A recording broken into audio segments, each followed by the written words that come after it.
À ce stade, on peut se permettre une petite vidéo d'astuce. Alors ici, nous allons voir de multi-tips qui peuvent vous aider lors de vos animations. Prenons le cas par exemple d'éléments hors cadrage. Je vais faire ici une boîte, dézoomer, créer 2 point light, CTRL-C, CTRL-V, et voici le second point light.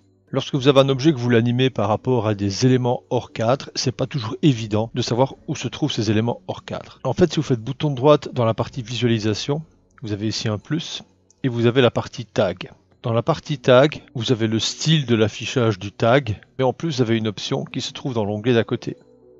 Si les objets sont hors écran, gardez le tag. Et là automatiquement on voit les tags correspondant aux 2 point light qui sont affichés à gauche et à droite de mon viewport.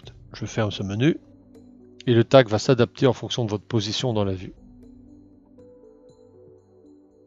Dans les vidéos précédentes, je vous avais montré qu'il était possible d'extrapoler une animation avant ou après un segment animé. Ici, je me mets sur le frame 100, je vais créer un tube, Shift R et Shift T sur le frame 100. Je me mets au frame 120, je fais une rotation et un déplacement. Je fais comme ça de 100 à 120, une animation.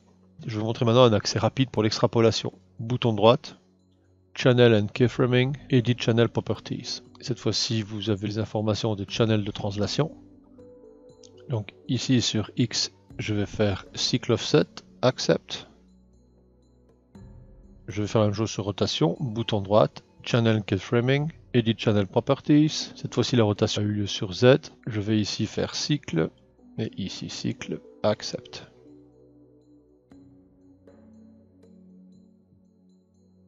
Pour cette autre astuce, j'ai ici la sphère 1, la sphère 2 et un torus. Je vais mettre un fetch. Ici, je vais faire une liaison parent. Je vais rajouter le nœud fetch à l'intersection. Et nous savons que le fetch peut avoir un pseudo-parent. Je vais donc aller chercher maintenant ce pseudo-parent. Alors, lorsque vous avez beaucoup d'éléments, il est des fois fastidieux d'aller les sélectionner via les icônes qui sont ici. Rien ne vous empêche de prendre le nœud symbolisant votre élément, de cliquer dessus et de le déposer. Donc ça, c'est une technique qui va relativement vite. Autre chose d'intéressant, c'est de voir les connexions de liaison autres qu'enfant-parent. En effet, enfant-parent, vous le voyez simplement parce que nous avons une connexion traditionnelle. Par contre, on ne voit pas les connexions relatives au fetch.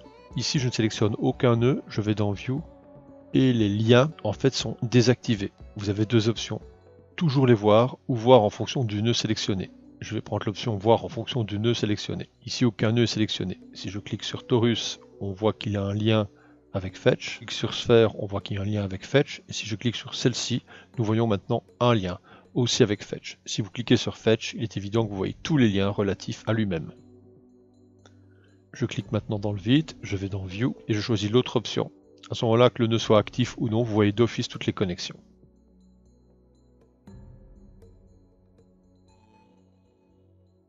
Pour cette dernière astuce, je vais montrer qu'il est possible de rendre en clé une expression de MotionFX.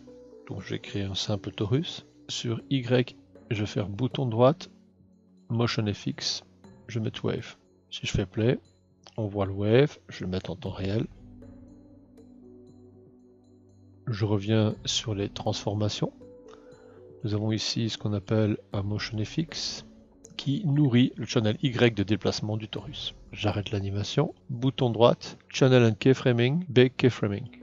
Dans Bake Shop, Export to Channel, je vais choisir l'option Bake, Create Delete Shop and Move Export Flag. Je coche Resample Segment et Override Range from Select Segment, utilisant comme ça de 1 à 240, c'est-à-dire toute la timeline. Accept. Maintenant on voit qu'il a ressemblé toutes les frames et ce durant toute la timeline. Bilan, le nœud de MotionFX, je peux le supprimer. Pour voir ces clés, il suffit de faire Shift, bouton de gauche de la souris. Et il est évident que certaines clés n'ont aucun intérêt. Ce qui nous intéresse évidemment, c'est les clés qui sont au sommet des crêtes. CTRL A, et on retrouve ici le baking. Cette fois-ci, on va dire qu'on va faire uniquement sur 120, c'est-à-dire la moitié. On a ici les tolérances 0,1, accept. Et on voit que la tolérance nous permet de nettoyer les clés. J'ai demandé que juste 120, et puis par la suite, c'est toujours le même mouvement, mais par contre, il y a beaucoup plus de clés. À bientôt!